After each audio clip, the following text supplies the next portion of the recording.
Muy bien, muchísimas gracias. Ahora sí, muy buenas tardes. Estamos iniciando este espacio de consejerías académicas aquí en el Centro Preuniversitario de la Universidad Nacional Mayor de San Marcos y quien les habla, el profesor a cargo de este espacio en historia. Me llamo Alfonso Inostroza Alzamora para poder ayudarlas y pues dirigir el trabajo de lo que refiere esta semana de la manera más clara, esquematizada en función al tema que ya vamos a iniciar en historia esta primera semana y todo lo que ustedes pues requieran, estoy para darles este alcance, este apoyo complementario. Cómo no, también vamos a desarrollar en sí mismo el análisis respectivo de todos los puntos o ítems en función al tema que hoy concierne, que viene a ser introducción a la historia o teoría de la historia. Así es que, bienvenidos, pues por aquí está Ángela. ¿Cómo estás, Ángela? Ángela, ya nos conocíamos, ¿no, Ángela? Me parece que sí. Sí, profe, sí. ¿Cómo estás, Angelita? ¿Qué Este, tal? En el ciclo del virtual también estuvimos, ¿no? no, estuve con usted en la Academia Aula 20. Oh, ok, ok, ok, ok. Ok. Bueno, Sí, Angelita, aquí estás para poder ayudarte y acompañarte en todo el proceso también. Igual acá está Kate, por acá Marjorie.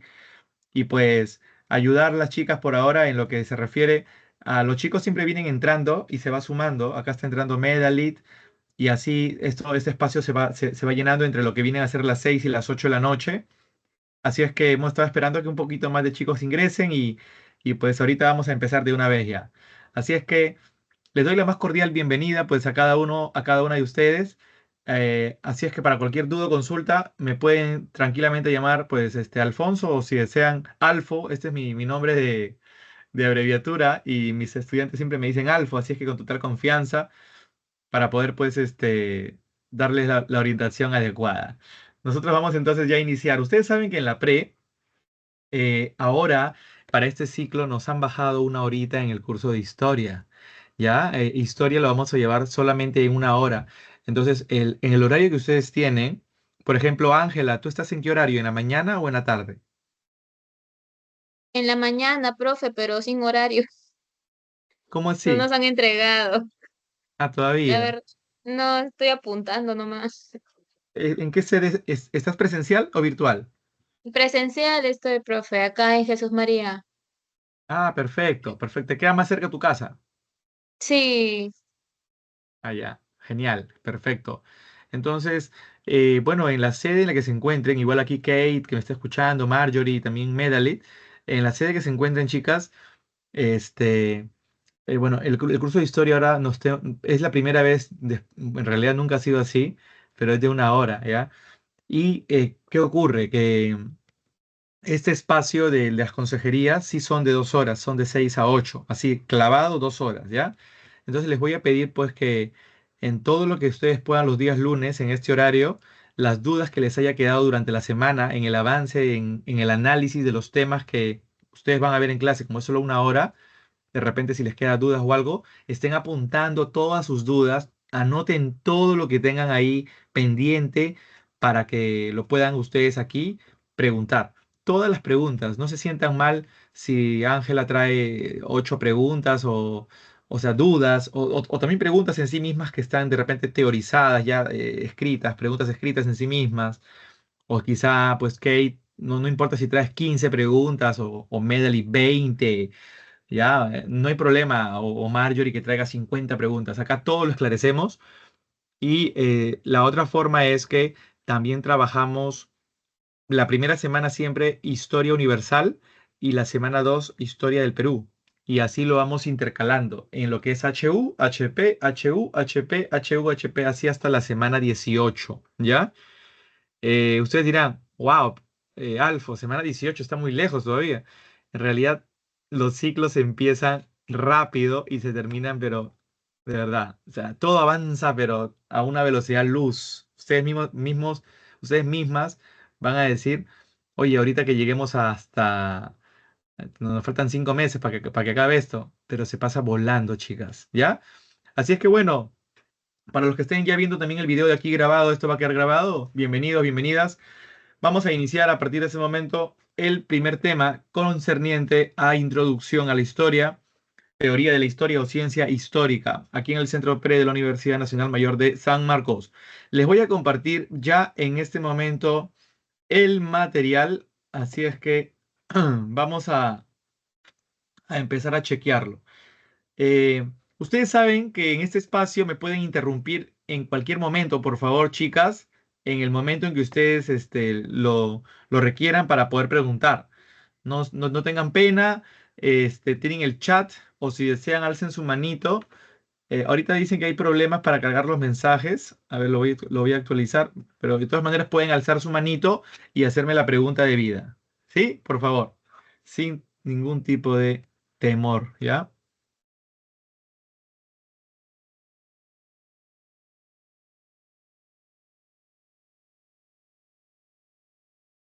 Ok.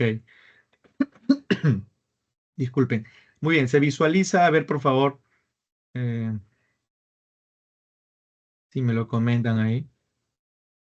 Acá lo voy a maximizar un poquito.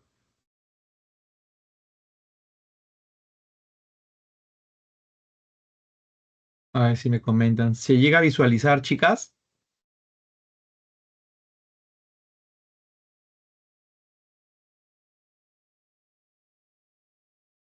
Prof- Profeta negro.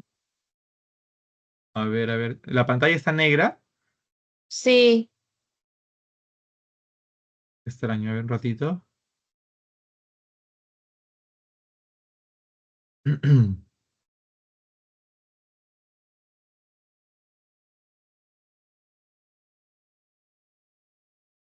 Voy a probar con compartir pantalla a ver un ratito. Ahí se visualiza. ¿Me comentan, por favor? sí, profesor. Ahora sí, ya, perfecto. Muy bien. Como ustedes están viendo acá, esta semana empezamos con el desarrollo de la teoría de la historia, que viene a ser un tema donde les voy a proporcionar todas las herramientas que ustedes van a necesitar para que cuando lleven los siguientes temas, y empezamos también con el tema de hominización, porque ese es uno ya, ese es el primer tema en sí, y luego viene Edad de Piedra, por ejemplo, Edad de los Metales. Cuando ustedes estén tocando ya esos temas y los que vienen, Egipto, Mesopotamia, Grecia, Roma, para el caso de historia del Perú, poblamiento americano, periodo lítico, arcaico inferior, arcaico superior, y todas las culturas que se dividen en periodos de horizontes e intermedios, los incas, etcétera, etcétera, etcétera, necesitan este primer punto que es teoría de la historia, donde les voy a proporcionar todas las herramientas que les van a permitir a ustedes interpretar, analizar qué es lo que queremos de una manera bastante práctica la teoría. Lo que no queremos es que ustedes memoricen, porque al memorizar, básicamente cualquier contenido se olvida al corto plazo, al mediano tiempo.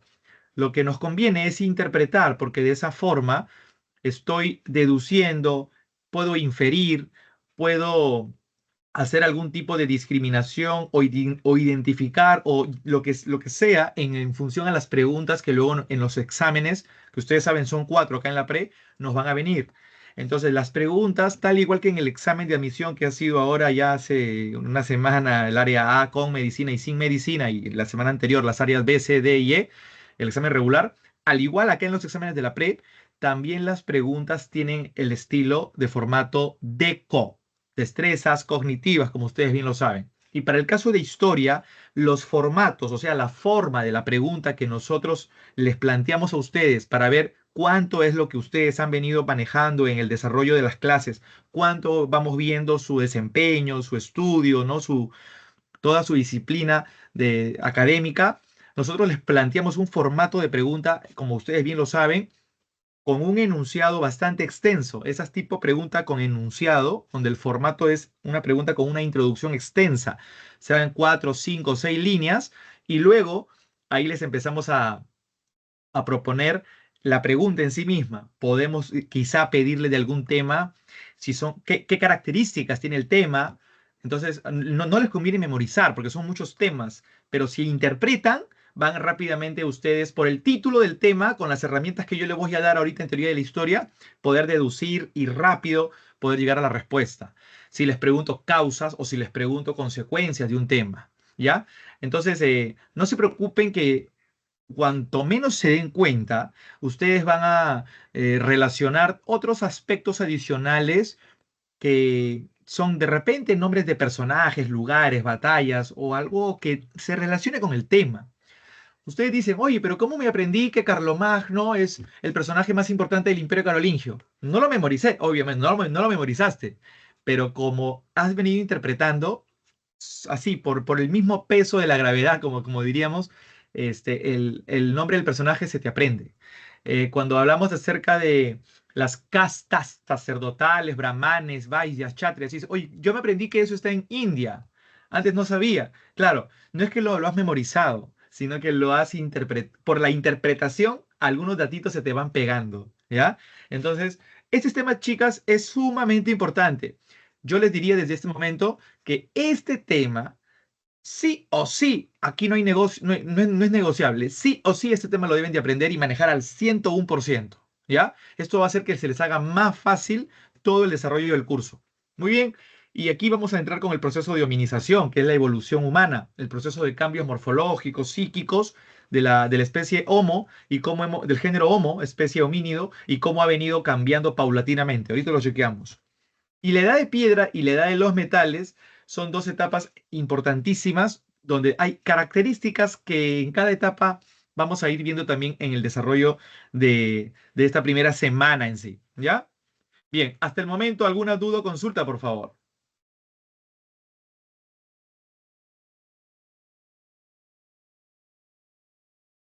¿Ninguna consulta? ¿Todo bien? ¿Sí? Todo Ok. claro. Perfecto, Angelita. Muchísimas gracias. Vamos entonces con la primera parte. Esto es tu Biblia, ¿ya? Para lo que es historia. Teoría de la historia. Miren. Cuando intentamos conceptualizar lo que viene a ser la historia, nosotros de una vamos a decir que es una ciencia. Así. Con eso estamos descartando que sea fábula, narración, invento, ficción o el apasionamiento que el historiador o investigador quiso ponerle a un tema del pasado. Es una ciencia porque se ha logrado recabar una serie de datos que se procesa bajo el método creado en la antigua Grecia, que se llama el método científico. Y hoy por hoy, ya han pasado más de 3.000 años, pero hoy por hoy, eso sigue siendo el método más fiable para llegar a la verdad en cualquier aspecto de la realidad circundante. Si ustedes quieren llegar a la verdad en cualquier ciencia, ya sea biología, economía, sociología, antropología, paleontología, genética, en lo que sea, la ciencia es el camino, porque la ciencia no inventa, la ciencia demuestra. Y todo a partir de ir recabando una serie de importantes datos y hechos. Pero como ustedes se pueden dar cuenta, es una ciencia que tiene que ver con el ser humano. Es una ciencia social. ¿Por qué? Porque los hechos que estudia los ha hecho el ser humano.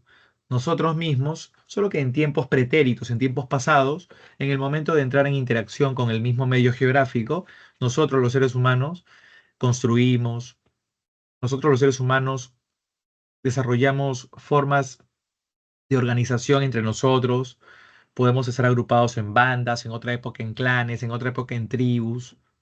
Nosotros vamos moldeando la naturaleza y cada vez que construimos de repente una vivienda, o ya sea una aldea, ya sea un castillo, un palacio, un edificio, eso va a quedar, esa construcción queda y queda como una huella y eso sirve para ser tomado y procesado. Entonces, obviamente, todo lo que el ser humano haga es estudiado por la historia. Entonces, es una ciencia social, ¿ya? Ciencia de los humanos, ciencia social, ¿ya? Ahí está, estudia todas las sociedades en el devenir del tiempo y en un espacio determinado. Ok, ahora, aquí viene la parte más bonita. No creas que se va a estudiar todo el pasado. Porque si yo le digo ahorita a Ángela, por ejemplo, Ángela, tú con tus 16 o 17 años, quiero que te acuerdes todos los días de tu vida. Y Ángela, pues imposible, ¿no? Como que también ustedes, Kate me pregunte a mí, Alfo, intenta acordarte acerca de todos los 5 años de tu carrera en historia. No, pues no me voy a acordar los 5 años, ¿no? 365 por 5, bueno, y un año bisiesto, o sea, un día más ahí. No, pues imposible, ¿no? Pero aquí justamente queremos resolverlo en este aspecto. El objeto del estudio de la historia no es todo el pasado, no, no, no. Es solo el hecho histórico. Quiere decir, hechos que han sido muy importantes, muy trascendentales, ¿ya? Entonces, no es estudiar por estudiar, solo es estudiar lo más importante. Algunos le llaman hitos, acontecimientos, momentos trascendentales, puntos de quiebre o hechos históricos. ¿Ya? Es recontra simple. Voy a poner algunos ejemplos yo y luego ustedes me van a ayudar. ¿Ya? Acá ustedes que están aquí, no se asusten porque yo quiero que ustedes se vayan soltando desde esa primera semana. Quiero que tengan confianza para que, o sea, confíe en la pre para que tú mismo aprendas más, ¿ya? A ver, vamos a poner un ejemplo, ¿ya? Y quisiera, por favor, que si todos pueden participar sería genial. Un hecho histórico, yo voy a empezar con un ejemplo, ya con dos ejemplos, ¿ya? Y ustedes siguen, ¿ya? A ver, un hecho histórico en el caso, por ejemplo, de la historia del Perú es la guerra con Chile. Y un ejemplo de hecho histórico para el caso de la historia universal es la Guerra de los 100 años.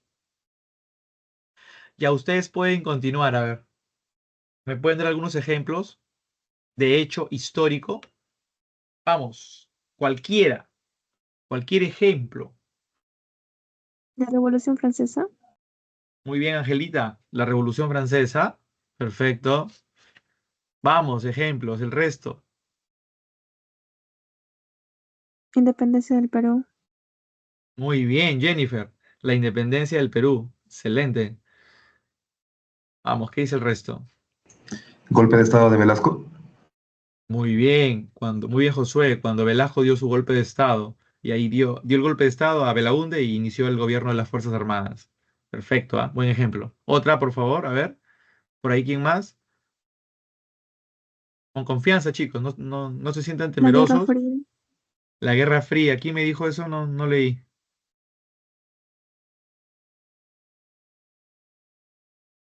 La Guerra Fría, Guerra ¿quién me dijo? Ah, Jennifer, lo máximo. Bien, Jennifer. La Guerra Fría, genial. Un ejemplo más, ya para continuar.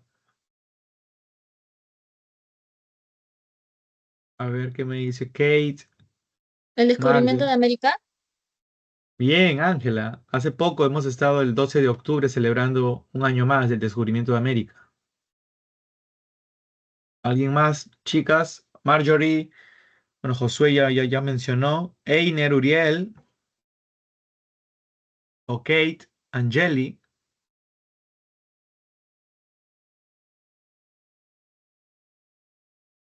¿no? Profesor, disculpe, una consulta. La caída de Constantinopla es un hecho, pero hace un momento creo que mencionaron la Revolución Francesa, pero la Revolución Francesa no era un proceso histórico. Muy buena pregunta, Kate. Cada, cada hecho histórico tiene un desarrollo o proceso. O sea, la caída de Constantinopla también obedece a ser un hecho y al mismo tiempo tiene un proceso que viene acompañado de lo que sería el Imperio Bizantino. Y en el caso de la Revolución Francesa, también es un acontecimiento, el día exacto que es 14 de julio de 1789, pero también va a traer el proceso de las ideas ilustradas puestas en este momento de lucha por transformar la sociedad francesa. Excelente tu punto de vista. Entonces, con qué hecho histórico te quedas, Kate? Con la caída de Constantinopla, porque justo en todo mañana me tocó lo que es la clase de historia, y lo mismo, se mencionó lo que es la Revolución Francesa, pero la profesora recorrigió que dijo que eso era un proceso histórico, no un hecho histórico, lo que estudia la historia. Ah, bueno, entonces hay que ajustar eso, ¿de acuerdo? Hay que ajustar eso. ¿Por qué? Porque cada hecho que ocurre en la historia es parte de un proceso, ¿de acuerdo? Es parte de un proceso. Entonces, por ejemplo, la toma de Constantinopla que ocurrió un 29 de mayo de 1453, ocurrió ese día, por supuesto, pero no fue porque en ese mismo día atacaron los turcos otomanos. Los turcos otomanos venían atacando desde meses atrás e intentaban derribar las murallas, pero impenetrables de Constantinopla, que había sido el eje comercial de toda la Edad Media. Cuando se dio la caída, se marca un hito que viene a ser el final de la Edad Media y el inicio de la Edad Moderna. Pasa lo mismo con la Revolución Francesa. El 14 de julio de 1789 se da la toma de la Bastilla, que viene a ser una cárcel y además un castillo donde se guardan las armas por parte del ejército francés que defiende el sistema monárquico absolutista de Luis XVI. Pero no fue porque ese día solamente ocurrió, sino que ya venía eso antecedido de todo un momento de otros desarrollo de otros aspectos como fue, por ejemplo, la reunión de los sectores sociales en los estados generales, la Asamblea Nacional, y ya luego la toma de la Bastilla se da en una fase llamada la Asamblea Constituyente. Pero de ahí también trae otros efectos, ¿no? Entonces, cada hecho, que es un hito en sí, es parte de todo un proceso. No olvidar eso, ¿ya? Entonces, aquí lo estamos ajustando para que puedan ustedes ampliar su visión. Ahora bien, continuando con lo que refiere a los elementos de análisis, quiero que tengan en cuenta esto. Los elementos de análisis es algo que no debes de olvidar durante todo tu ciclo. Esto tiene, hasta si puedes, no sé, si quieres hacer un tatuaje, ya ponte ahí en tu brazo elemento de análisis, ¿ya? Para que siempre lo recuerdes.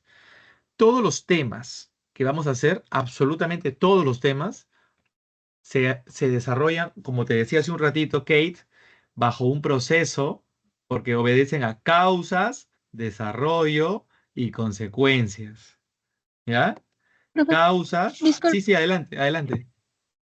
disculpe una consulta. Entonces yo puedo concluir que todo proceso histórico viene a ser un hecho histórico, pero no todo hecho histórico viene a ser un proceso histórico, ¿no? O no Para puedo orden- generar. para ordenarlo, mira, vamos a poner ejemplos de hechos históricos. Ejemplos de hechos históricos. La independencia, dijeron hace rato. Un hecho histórico viene a ser el estallido de la guerra con Chile. ¿Sí? Ya. Entonces, el hecho histórico o la caída de las Torres Gemelas, 11 de septiembre del 2001. ¿Ya? El hecho histórico, ¿cómo se explica? Mediante esto, mira, mediante el proceso. Cuando tienes un hecho histórico, vas a ver que tiene un proceso. No es que solamente nosotros deberíamos, ya, ocurrió y punto. No, no, no. Ocurrió porque hay causas, hay un desarrollo dentro de sí mismo y hay consecuencias. Y eso, todo eso es lo que conocemos como hecho histórico. En otras palabras, de una manera más fácil, son los temas que nosotros estudiamos. ¿De acuerdo? Entonces, si lo pones como te lo estoy explicando, guardando este orden, mira, para que no sea al final como que uno, como lo dices tú, ¿no? Concluimos que un hecho histórico tiene un proceso, pero un proceso no tiene hecho, una cuestión así, para ponerlo de una manera más así clara y fresca, cuando estudiamos la historia y tenemos diferentes hechos históricos en el pasado, ¿qué tiene un hecho histórico?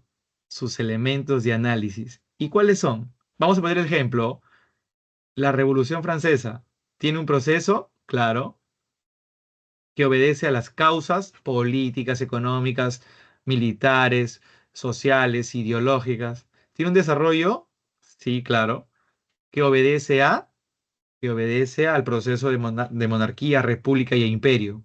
Y tiene consecuencias, claro, el fin del sistema feudal, el fin del sistema de castas. Entonces, ahí estamos viendo el hecho histórico, pero ya en un proceso, o sea, estamos agarrando una lupa y estamos viendo todas sus particularidades. Y una cosita más, todo hecho histórico tenemos que ponerle un contexto.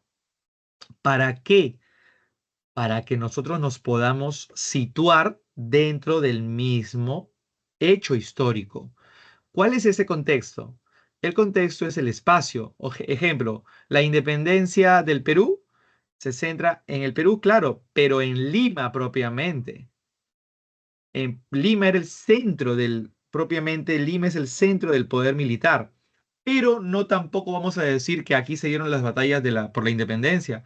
Podemos ampliar nuestra visión y en sí seguir la ruta de las corrientes libertadoras, donde se encuentran los ejércitos realistas. ¿En qué tiempo?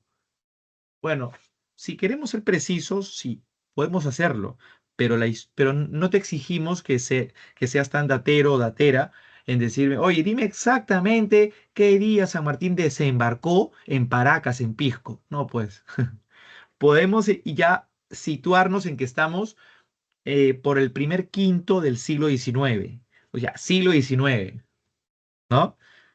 Entonces, el tiempo nos da no es ser tan preciso. Dime el año, la hora y el segundo. No, no, no. Podemos el siglo y ya con el siglo es suficiente. Con saber que es antes de Cristo o después de Cristo ya está bien. Si queremos un poquito más, ya, ¿en qué siglo? Por ejemplo, cuando hablamos de la Segunda Guerra Mundial, no la vamos a mandar para la Edad Media, ¿no? La Segunda Guerra Mundial está en el siglo XX. Ay, ay, ay, siglo XX, ya. Ahora, ¿quieres ser más precisa, más preciso? 1939 hasta el 45, ¿ya? ¿Qué más nos da el contexto? ¿Cómo es la sociedad? Por ejemplo, si analizamos un tema y nosotros queremos saber cómo es el desarrollo de su sociedad, eso es interesante. Ahorita, por ejemplo, vamos a ver el tema de hominización, que es evolución humana. Oye, ¿qué sociedad es esa? Es una sociedad en evolución. Estamos en un proceso de cambios físicos, o sea, morfológicos, y también psíquicos, o sea, mentales. Entonces, es una sociedad en proceso de evolución. Oye, vamos a analizar la sociedad china, pero la sociedad china en el siglo XIX. Uy, los chinos estaban mal. Por esa época China era feudal. Su sistema económico dependía en función a la tierra. Y los reyes de China beneficiaban a los países como Inglaterra o Francia para que ellos entren a China y extraigan materias primas, donde los únicos que se beneficiaban eran la clase alta. Ahí te di un alcance de lo que es la sociedad. Entonces, cuando nosotros veamos un tema, es importante que todos los temas ustedes los estudien bajo los elementos de análisis. Esto es vital. Si ustedes tienen esto para todos los temas, ya mira, tienes el tema completo en el bolsillo. Tienes su proceso y en las preguntas de ECO siempre te vamos a preguntar algo acerca de sus causas, de su desarrollo o algo de sus consecuencias o las tres cosas en una pregunta. O el contexto. Podemos hacer una pregunta para completar. Ejemplo, vamos a poner un hecho histórico como fue la Reforma Protestante de Martín Lutero. Martín Lutero, que publicó sus 95 tesis de Wittenberg en 1517. Ah, ok. ¿Dónde? En Alemania. Ya te dije el año. Y en esa época la sociedad, ¿cómo era? Era una sociedad que intentaba desprenderse del patrón religioso, porque ya se había iniciado el humanismo, que hacía un cambio de actitud frente a la realidad y a lo que constituía el ser humano en esa época. Entonces se criticó mucho a la Iglesia Católica. Entonces te puedes poner una pregunta para completar. El movimiento de renovación cultural y espiritual surgido a inicios del siglo XVI, la Reforma Protestante, tuvo como máximo exponente y ahí está, ¿no? Martín Lutero, quien publicó sus 95 tesis en Alemania. Y vemos ahí ya una pregunta que nos da básicamente esto del contexto. ¿Ya? Entonces, hecho histórico es el tema, y ahí tenemos los elementos de análisis, proceso y contexto. A ver, no sé si por ahí alguna duda de repente adicional, Kate, o algunas chicas o chicos por aquí. De mi parte todo claro, Profesor, Carlos. entonces, ok, Dímelo, Jennifer. ok, ya, gracias. Entonces puedo decir que un hecho histórico necesariamente va a tener un contexto y necesariamente va a tener un desarrollo y por eso van de la mano todos. Sí, exacto. Dame un tema que tú quieras, de HP o HU, el que tú quieras.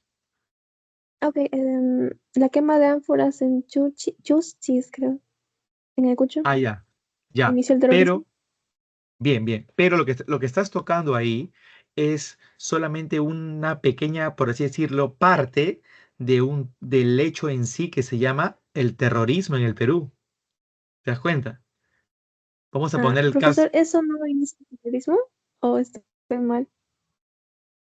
No, es que lo que ocurre, Ah, ya, ok, que ok, ya entendí. Sí, sí, sí. Como sí, temas, ok, sí. Ya claro, entendí, profesor. Ya, sí. ya, claro. Entonces, vamos a poner un ejemplo, ¿no? El hundimiento de Lusitania. Ah, pero eso está dentro de lo que viene a ser la Primera Guerra Mundial, ¿sí? Entonces, hay que tener ahí esa visión. Por ejemplo, ¿no? Este, vamos a poner proclamación de la independencia. Oh, pero eso está dentro del tema independencia del Perú. Otro punto así parecido al que tú has puesto. la, la firma del Tratado de Verdún. Ya, pero eso marca el fin del Imperio Carolingio. Entonces, en sí, el tema es Imperio Carolingio. A ver, dime un tema, el que tú quieras, Jennifer. Un tema en sí, un tema de historia universal o historia del Perú. Segunda Guerra Mundial. Ya, por ejemplo, Segunda Guerra Mundial. Vamos a ponerle el proceso, ¿ya? Pero así rápido, porque ya eso lo vamos a desarrollar de aquí en la semana 17. Segunda Guerra Mundial. Proceso. Causas. El imperialismo y el nacionalismo. Desarrollo. En los 6 años, en los tres primeros, se dio el avance, la ofensiva del eje, y en los 3 años siguientes, del 42 al 45, la contraofensiva o contraataque de los aliados. Consecuencias. Los aliados triunfaron, pero dentro de los aliados, el planteamiento que la Unión Soviética y Estados Unidos expresaban eran diferentes. Uno era socialista y el otro capitalista. Por lo tanto, eso va a generar que sí se desarrolle la Guerra Fría. Ya, ahí hemos analizado el proceso. Ahora, contexto. Empezamos con el tiempo, el lugar. Todo esto empieza en Europa, pero se va a expandir, ¿no? Cuando Alemania invade Polonia, pero luego Alemania sigue invadiendo más países, Europa, y luego se desborda hasta África, luego para Asia, luego para la zona del Pacífico con Japón, cuando atacó a Estados Unidos. Entonces, ahí vamos viendo el contexto. Tiempo, siglo XX, del 39 al 45. Sociedad, uy, uy, uy, interesante porque ya viendo que se había desarrollado un socialismo en Rusia y que incluso cambió de nombre del país, ahora era la URSS, Unión Soviética, en países como Alemania, Italia y España, y también incluso en Japón, se había desarrollado esta mentalidad de sentirse superior a otros sectores poblacionales, esta mentalidad de la superioridad racial.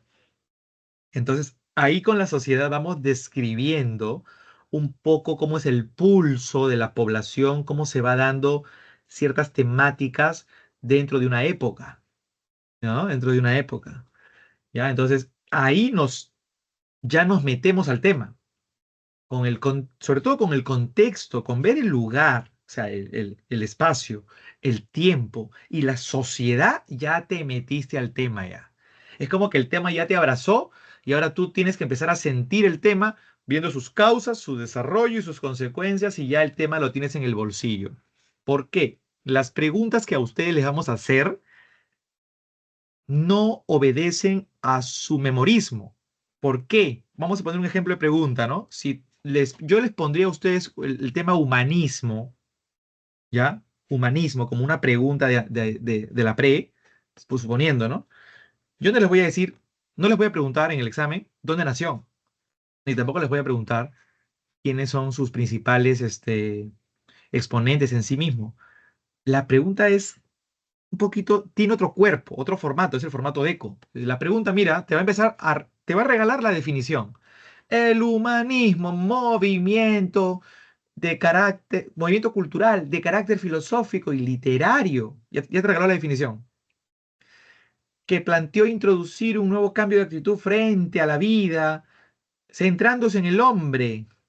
Ya te está regalando el objetivo y una característica, ¿ya?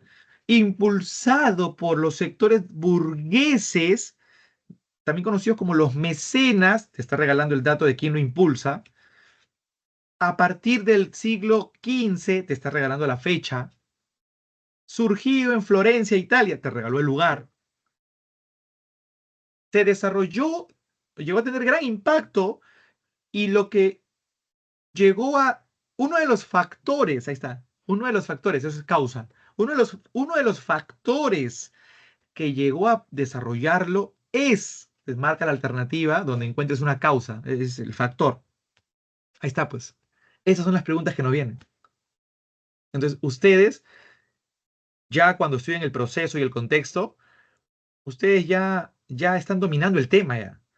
Entonces, cuando llegue la pregunta la pregunta que ustedes quieren resolver para que puedan salir bien cada 4 meses y luego tener su vacante, entonces necesitan aplicar los elementos de análisis y poder ya entender el formato en sí, que es lo que la pregunta, lo que la pregunta te quiere, ¿no? Lo que quiere de ti, estoy diciendo lo que la pregunta te quiere preguntar, lo que la pregunta quiere de ti, y es a partir de eso donde ¡plum! Llegas a la respuesta. ¿Ya? Miren, aquí tenemos entonces algo interesante, ¿ah? Y bueno, ya no olvidar los elementos de análisis, ya está ya. Finalidad y utilidad. Bueno, sabemos que la historia en sí nos ayuda a comprender el presente a partir del conocimiento correcto del pasado. Creo que esta fue una pregunta que hicimos hace poco en un simulacro para los chicos que estaban ya a puertas de postular. ¿Cuál es la importancia de la historia? ¡Qué regalo! No, miento. Vino en la pregunta del área E. Vino en la pregunta del área E. Respecto a la importancia de la historia. Fue la primera pregunta para el área E. ¡Qué regalo! Comprender el presente a partir del conocimiento del pasado. Ahora, tú ya sabes, del pasado vas a saber todo.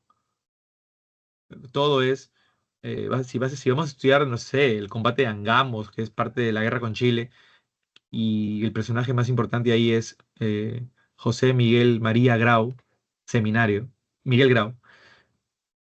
Tienes que estudiar cuántos hijos tuvo Grau, a qué edad murió Grau, cómo era la personalidad de Grau. Estos detalles no. Vamos a estudiar el hecho histórico en sí, el combate de Angamos, básicamente, para poner fin a la primera etapa naval. No se estudian esas minuciosidades, por eso algunos se sienten como que la historia es mucho. No, no, no, no, no. Estudiamos generalidades, o sea, lo que son los hechos históricos. ¿Ya? Ahora, si ustedes me dicen, profesor, cuénteme, ¿Alejandro Magno era bisexual o era hetero? Ah, bueno, esos son temas ya que aparte podemos hablar, ¿no? Profe, ¿es verdad que Napoleón era chato? Ya, esos son datos que no nos van a pedir, pero podemos comentarlo, ¿no? Hay muchos datos interesantes acerca de que si Carlomagno era analfabeto o Huayna Cápac tuvo más de 500 hijos, ¿no? Son datos así, minuciosidades, ¿no? La maldición de los presidentes de Estados Unidos, desde Abraham Lincoln hasta Ronald Reagan, que fue el que rompió la maldición de que cada 20 años ocurrían atentados y muertes. Pero podemos hablar de esos detalles que no son en algunos casos verdad, en otros casos coincidencias, ¿ya? Pero no es lo que nos van a pedir, sino el hecho histórico. Bien, entonces ese pasado es el hecho histórico y eso nos ayuda a entender el presente, ¿no? En el caso del Perú, por ejemplo, sabemos que empezamos tras la independencia del Perú, un 90% de los peruanos eran analfabetos y nunca hubieron políticas por parte del gobierno de querer integrar a los sectores populares. Prácticamente todo el siglo XIX fue discriminación y el siglo XX no se queda atrás. Nunca existió un modelo de proyecto político serio. ¿Qué hubiera ocurrido si se sentaba verdaderamente un intelectual y se ponía en la presidencia para darnos una orientación como país? Lógicamente, eso traería hoy un Perú diferente. Nosotros hoy seríamos otro Perú, pero nada de eso se hizo, pues. Por eso hay un historiador colombiano que se llama Heraclio Bonilla, que tiene un libro que se llama La República del Perú, la trayectoria del desencanto. Es un desencanto porque gobierno tras gobierno y entonces, por eso, cuando conocemos el pasado, podremos empezar un poco a proyectarnos al futuro también. Hoy estamos en un presente que no a muchos nos gusta, ¿no? Pero eso es lo que hay. Ya no estamos para lamentarnos. El pasado, pasado es. Pero ¿qué hubiera pasado si en ese pasado la gente se quería proyectar hacia el futuro? Este presente, que es el futuro del pasado, sería distinto, pues. ¿Nosotros cómo estaríamos? Y si nosotros a partir de ese momento cobramos conciencia de ello, piensen qué país le podríamos dejar a nuestros nietos, ni siquiera a nuestros hijos, ¿ya? A nuestros nietos, a nuestros bisnietos. Sería otra la historia, ¿sí o no? Entonces, mire la finalidad y la utilidad. Recuerda que la finalidad no es que cuán sabiondo eres, ¿no? Cuánto, uy, sabe mucho, mira, sabe mucho. ¿De qué sirve eso? La finalidad y la utilidad es darle sentido a los procesos para poder ayudar a otros a que vean con claridad qué estamos viviendo, ¿no? Ahora, esto surge acá, como ves, vean, los estudios históricos surgen en Grecia, en la Grecia, pero clásica, que es en el siglo V antes de Cristo. Grecia se divide en 6 periodos. El quinto periodo se llama la Grecia clásica. Yo después ya te voy a explicar eso cuando lleguemos a Grecia. Pero aquí tenemos a un personaje muy importante que es Herodoto y otro que se llama Tucídides. En el querer entender por qué en el pasado había una serie de hechos que quedaban ahí y en el querer darle orden a ese pasado, en el querer darle un proceso que nos ayude a entender lo que les acabo de explicar ahorita a ustedes, chicas, chicos, fue Herodoto el que empezó a darle una especie de interpretación, como lo hemos visto con los elementos de análisis. Historia no es acumular por acumular datos, es darle sentido al pasado de la manera como lo estamos viendo. De lo contrario, nos vamos a volver locos acumulando datos por acumular. Tenemos que saber interpretar. Entonces, ¿qué ocurre? Herodoto y Tucídides son los primeros en hacer ese trabajo. Los anteriores seres humanos pasaron por diferentes vivencias, pero no se tomaron la molestia de de registrar los hechos, tomando como referencia los hechos históricos, los hitos trascendentales. ¿De acuerdo? Ahora, respecto al tiempo histórico, nosotros tenemos hasta 3 tipos de tiempo, podríamos decir. Te voy a enseñar el tiempo más fácil, el cíclico, ¿ya? Ese es un tiempo que va y viene, como el caso de las estaciones, ¿no? Primavera, verano, otoño, invierno. Otra vez primavera, verano, otoño, invierno. Ya. Es un tiempo cíclico. Pero el tiempo que nosotros vamos a usar más es el tiempo que te presento aquí, que se llama el tiempo cronológico, ¿no? La cronología, la disciplina del tiempo. Aquí se divide en 2 momentos. Uno, diacronía y 2, sincronía. Voy a empezar con el más fácil, que es la sincronía. Voy a poner aquí el ejemplo, de repente no se ve bien aquí, pero por eso te lo voy a detallar, te lo voy a explicar. En primer lugar, vamos a ver. A ver, deme un segundo, un ratito, por favor, ya, sino que se me va a ir la idea. Deme un segundo, por favor. Un ratito, por favor, un ratito. Un ratito, ¿ya? Ya, ya. Ahora sí, continuamos. A ver, vamos con la explicación del tiempo sincrónico, ¿ya? Quiero que puedan ver aquí esta línea azul que representa hechos de la historia peruana, de la historia del Perú. Por ejemplo, entre 1899 y 1919 está la República Aristocrática, ¿ya? Y la cuestión es la siguiente, durante esos años, al mismo tiempo, ¿qué estaba pasando en el mundo? Ah, ya, para, para ser más preciso, en 1914, ahí está ya la Primera Guerra Mundial, que termina en 1918. Eso, eso es sincronía, ¿de acuerdo? Sincronía. Ahí tenemos un caso ejemplar de lo que viene a ser la sincronía. Tenemos un hecho en la historia del Perú y al mismo tiempo que estaba pasando en la historia, en este caso, universal. O viceversa, podríamos haber colocado la primera revolución industrial ¿ya? Y un hecho que ocurrió también al mismo tiempo en la historia del Perú. O un hecho al mismo tiempo en la historia del Perú. Tenemos, por ejemplo, este, la, la República, está empezando la República Peruana, ¿ya? Muy bien. Hasta ahí, todo bien, con lo que es sincronía. Ahora, miren, con lo que se refiere al tiempo diacrónico. El tiempo diacrónico son simplemente los hechos en consecución, o sea, los hechos en función a cómo avanza la historia propiamente, ¿ya? Entonces tenemos aquí la Primera Guerra Mundial, tenemos el hecho de la Gran Depresión, ¿sí? Entonces son los hechos en función a cómo es que se va consecutivamente un tema tras otro tema y tras otro tema y tras otro tema, ¿sí? Normalmente la sincronía es lo que más se tiende a usar cuando trabajamos, por ejemplo, un tema de historia peruana y siempre decimos, oye, ¿qué está pasando al mismo tiempo, no? Por ejemplo, cuando se da la invasión al Tahuantinsuyo, la caída de los incas con la invasión de Pizarro y las huestes peruleras y todo esto. ¿Y qué está pasando en la historia universal? Sincronía. En la historia universal, justo en esos años se daba la reforma protestante de Martín Lutero, Juan Calvino, Enrique VIII. Allá. Oye, cuando se estaba dando la independencia de las 13 colonias, ¿qué estaba pasando en la historia del Perú? En la historia del Perú se estaban dando las reformas borbónicas, que son parte del virreinato. ¿Ya? Cuando estalló la Segunda Guerra Mundial, ¿qué estaba pasando en el caso de la historia del Perú? El primer gobierno de Manuel Prado Ugarteche, por ejemplo, ¿no? Ahí tenemos en caso la sincronía. Entonces, con la sincronía tenemos más este, saber en qué tema y qué tema ocurren al mismo tiempo. ¿Ya?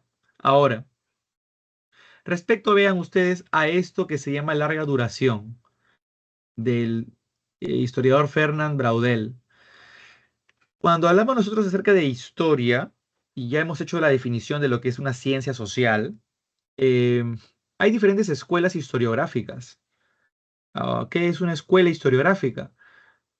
Pues, es un enfoque de un grupo de historiadores acerca de cómo ven ellos la historia, ¿no? Por ejemplo, cuando hacemos la historia, la escuela historiográfica desde el enfoque de la escuela materialista histórica, es una escuela historiográfica, el materialismo histórico.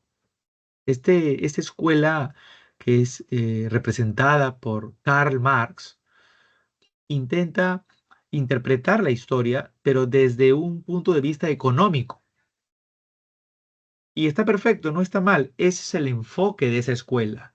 Pero no hay una escuela, hay varias. Esta escuela, la que estamos mencionando con respecto a la larga duración, bueno, la escuela se llama la escuela francesa. Pertenece a un grupo de investigadores llamados los, los historiadores franceses. Tenemos ahí al señor Marc Bloch, Fernand Braudel, Lucien Febvre, y ellos, pero en especial Fernand Braudel, es el que dice de que un tema de historia se debe de concebir, en este caso bajo el tiempo histórico de lo que es la larga duración, lo que se llama acontecimiento, coyuntura y estructura. Ahora tú dirás, pero ¿cómo exactamente es? Vamos a poner ejemplos para que con eso nos quede claro, ¿ya? Vamos a poner un ejemplo. Vamos a colocar como ejemplo la Primera Guerra Mundial, ¿ya? Un acontecimiento dentro de este importante hecho histórico que es la Primera Guerra Mundial fue el asesinato del archiduque Francisco Fernando. El acontecimiento ocurrió, por ejemplo, un domingo 28 de junio de 1914. El acontecimiento es solamente una partecita y es un hecho de corta duración, porque ocurrió el domingo, lo mataron, pues a él y a su esposa los balearon. Pero ¿está dentro de qué coyuntura? Dentro de lo que se llamaría la Primera Guerra Mundial. Ok. La coyuntura es un hecho de mediana duración. En este caso, la Primera Guerra Mundial dura 5 años.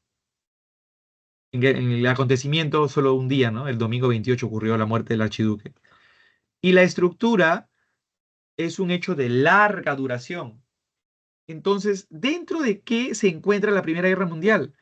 Dentro de lo que representa una lucha por mercados, por fuente de materia prima, por mano de obra barata. Entonces se encuentra dentro de la estructura que se conoce como la estructura del capitalismo, que en sí como sistema económico ya empezó a tomar mayor representación o poder desde después de la Revolución Francesa.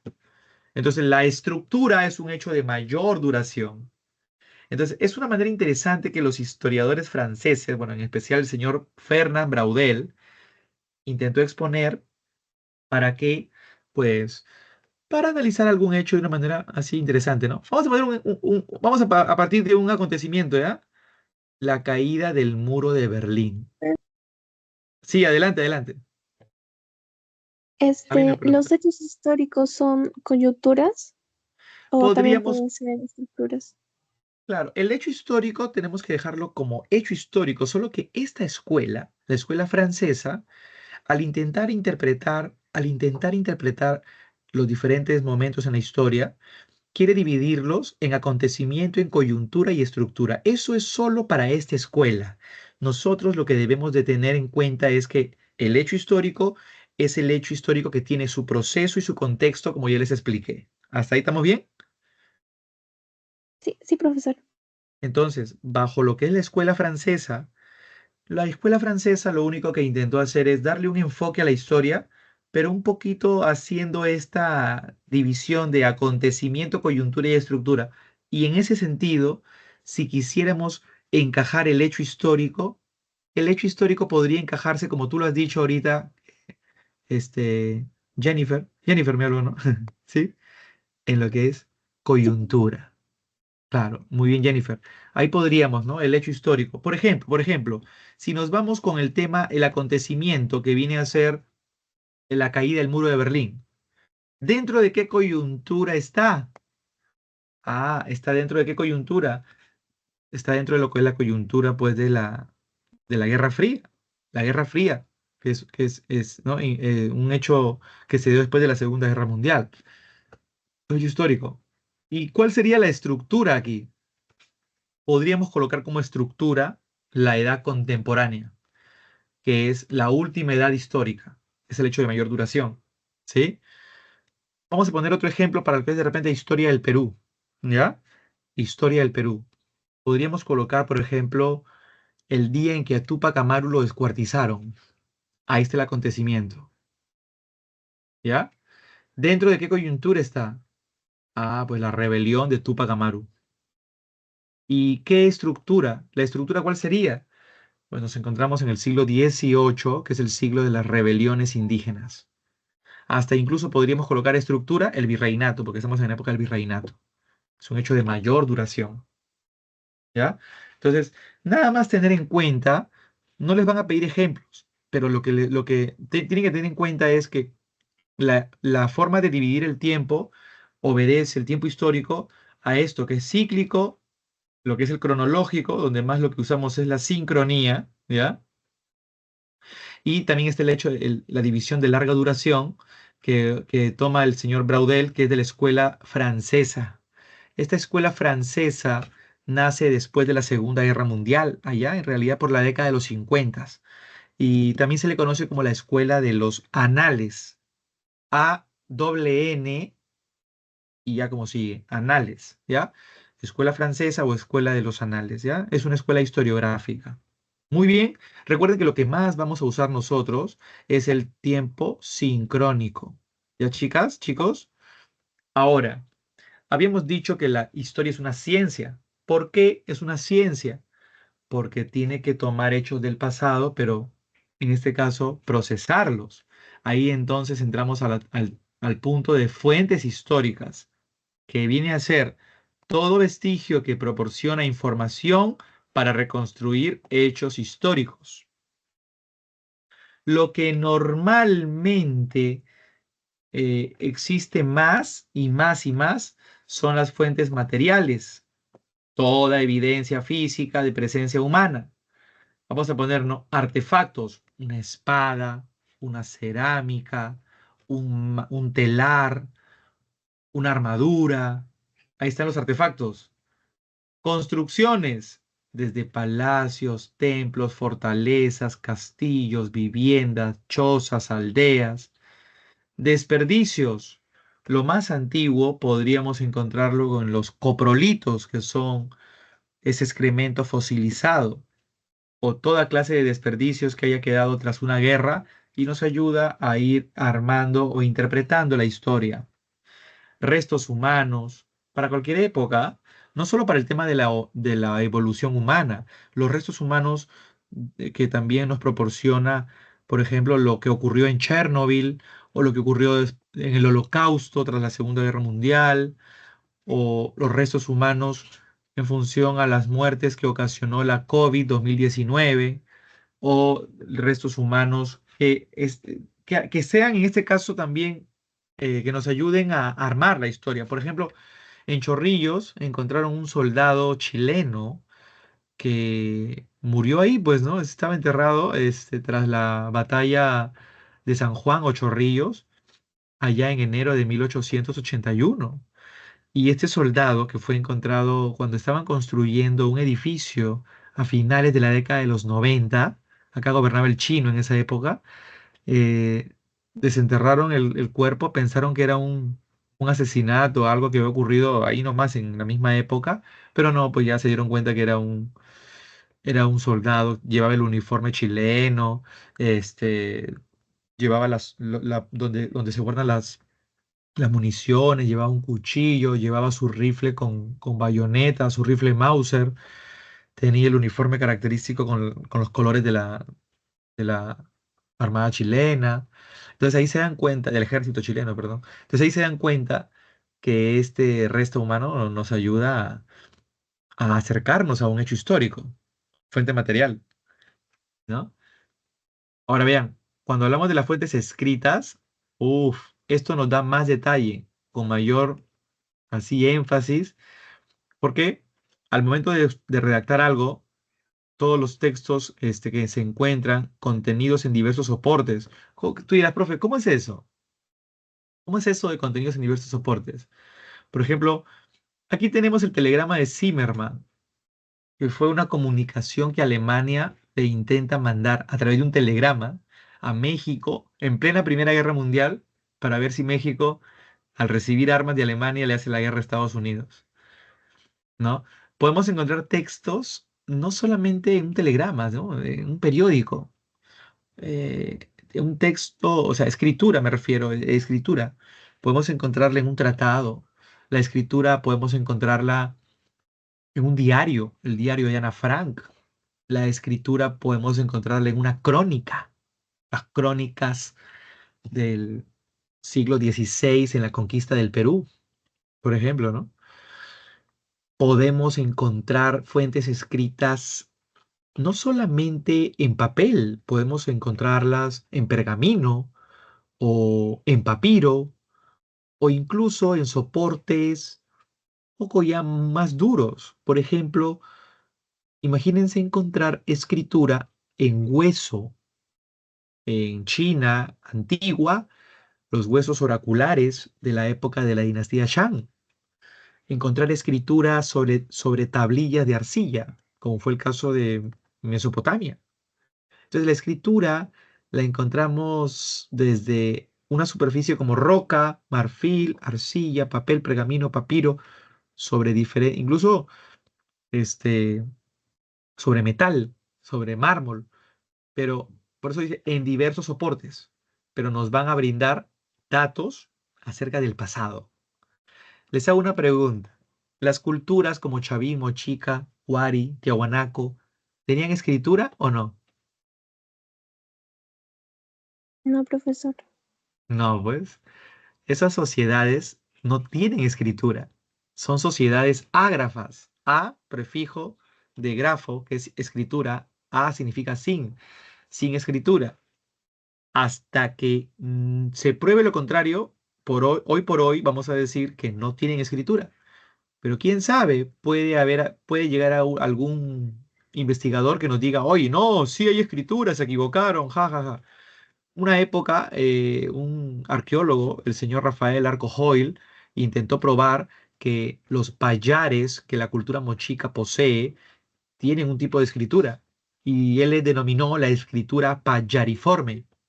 Otra investigadora para lo que respecta a Paracas, en los telares, que ustedes saben son muy finos, intentó querer probar que la decoración que nosotros creemos es geométrica, zoomorfa, antropomorfa, ictiomorfa. No es eso, sino más bien es un sistema de escritura que está puesto en los telares. Entonces, se imagina. Y hay una teoría también interesante, pero todavía no se puede demostrar respecto a que los quipus, ustedes bien saben, no existe solo desde la época inca. Los quipus nacen desde la época de Caral, o sea, en el arcaico superior. Mientras en el mundo se daba el neolítico en HU, acá en el Perú arcaico superior estaba Caral y habían quipus. Y algunos creen que los quipus no solamente eran para un sistema de contabilidad, sino también era un sistema de escritura. Entonces vean, chicos, que la escritura es increíble. Desde la época china, la escritura pictográfica, que se daba con dibujitos que te transmitían ideas, ideográfica, hasta la escritura ya alfabética, fonética que nosotros poseemos. Esta es la fuente que en sí la historia toma más para interpretar mucho más a fondo un hecho histórico. Las fuentes orales, en cambio, son las tradiciones y testimonios transmitidos, pero a viva voz, generacionalmente, pero de manera verbal, oral. Podemos encontrar en las fuentes orales desde mitos, desde leyendas, o por ejemplo, un discurso. Acá está, mira, ve, el famoso Adolf Hitler, dando un discurso en 1933, cuando ya asume el cargo de canciller en Alemania. Y él mismo decide pues eliminar lo que se llamó la República de Weimar para instaurar el Tercer Reich. Y desde ahí con su clásico nine, nine, nine para adelante. Tenemos también una entrevista. ¿Qué pasaría si vemos una entrevista a algún personaje histórico? Eso también es una fuente oral. Mitos, leyendas, entrevistas, discursos, fuentes orales, ¿ya? Pero hay un tipo de fuente que ustedes están mucho más, con el que ustedes están mucho más familiarizados, que es las fuentes audiovisuales. Las fuentes audiovisuales son todo lo que respecta a grabaciones, o en este caso de imágenes, y en este caso de sonidos mediante diversas tecnologías. Recuerda que una fuente audiovisual no la podemos colocar en una época anterior a la segunda revolución industrial. Porque como bien claro ustedes han visto acá, contenidos mediante diversas tecnologías. Y pues la grabadora, la filmadora, la cámara fotográfica, todo eso nació después de la segunda revolución industrial. Ahora tú me dices, pero Alfo, ¿cuándo empezó la segunda revolución industrial? 1850 para Estados Unidos, 1870 para Alemania y el resto de Europa. Entonces, claro, ¿no? No puedo cometer el error de decir que esto corresponde a otra época. Pues se me está apagando la laptop un ratito. Bien, hasta ahí dudas, consultas, preguntas, por favor.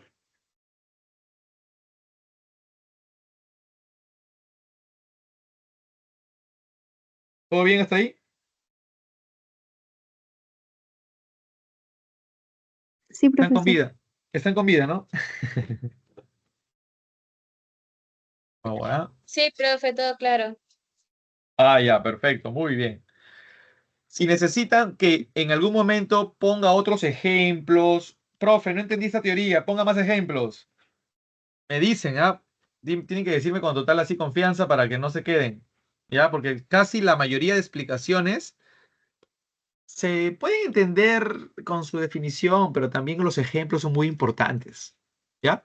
Ahora miren, según su relación con el pasado, las fuentes, o sea, estas fuentes, las escritas, orales, materiales, audiovisuales, pueden ser primarias o secundarias. Primarias normalmente es cuando son contemporáneas al hecho descrito. y producida por los testigos o protagonistas del evento. A ver, a ver, a ver. Vamos a poner una fuente primaria respecto a un tema interesante sería la invasión al Tahuantinsuyo. Nosotros, ¿cómo sabemos que fueron las culturas las que verdaderamente fueron los que derrotaron a los incas y no fueron los españoles, ¿no? Ah, pues por las fuentes primarias, ¿no? ¿Qué fuentes son esas? Las crónicas. Todas las crónicas del siglo XVI. La crónica de Agustín de Zárate, de Pedro Pizarro, de Garcilaso de la Vega, de Jerónimo Benzoni Milanese, la crónica de Montesinos, la crónica eh, de Fray Bartolomé de las Casas. ¡Buah! Tenemos una infinidad de crónicas, ¿ya? Esas son fuentes primarias. Hay un problema con las fuentes primarias. Si alguien quiere leer esas fuentes primarias, tienes que saber español del siglo XVI. ¿Y qué pasa? Que el español del siglo XVI tiene una letra así bien rara. Parece como esa letra Palmer, así recontra elegante, así bien, ¿no? Entonces, incluso hay otros términos que pues en esa época ya sí se usaban y que hoy ya no, ya entran en desuso. Entonces, cuando quieren leer ustedes alguna crónica del siglo XVI, necesitan especializarse. Normalmente se aprende lo que es la disciplina de la paleografía.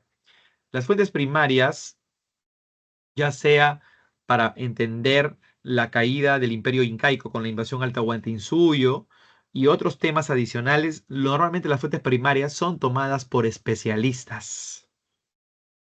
Los especialistas, cuando toman las fuentes primarias, hacen un análisis respectivo según lo que están investigando y luego hacen una publicación. Vamos a suponer uno de los historiadores más famosos de nuestra casa de estudios es el señor Waldemar Espinosa Soriano, quien hizo una publicación respecto a, su libro se llama La destrucción del imperio de los incas. Y ustedes, ese libro lo pueden comprar en cualquier librería.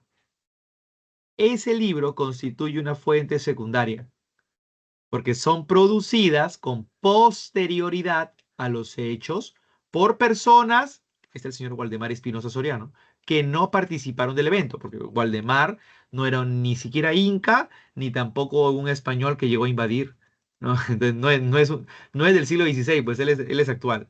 Entonces, esas son las fuentes secundarias. Normalmente las fuentes secundarias son también llamadas indirectas y son la mayoría de textos, libros que hay en la actualidad y que hablan sobre los hechos del pasado. Las fuentes primarias, en cambio, son las fuentes directas y normalmente son las fuentes que deben ser tomadas por el especialista a cargo. En este caso, no solo hay crónicas, están los libros de cabildo, las probanzas, libros eclesiásticos, cartas, hay testamentos, probanzas o denuncias. Hay toda una clase de documentos del siglo XVI que en este caso un especialista tiene que tomar, procesar y dar la verdad acerca de algún hecho, ¿no?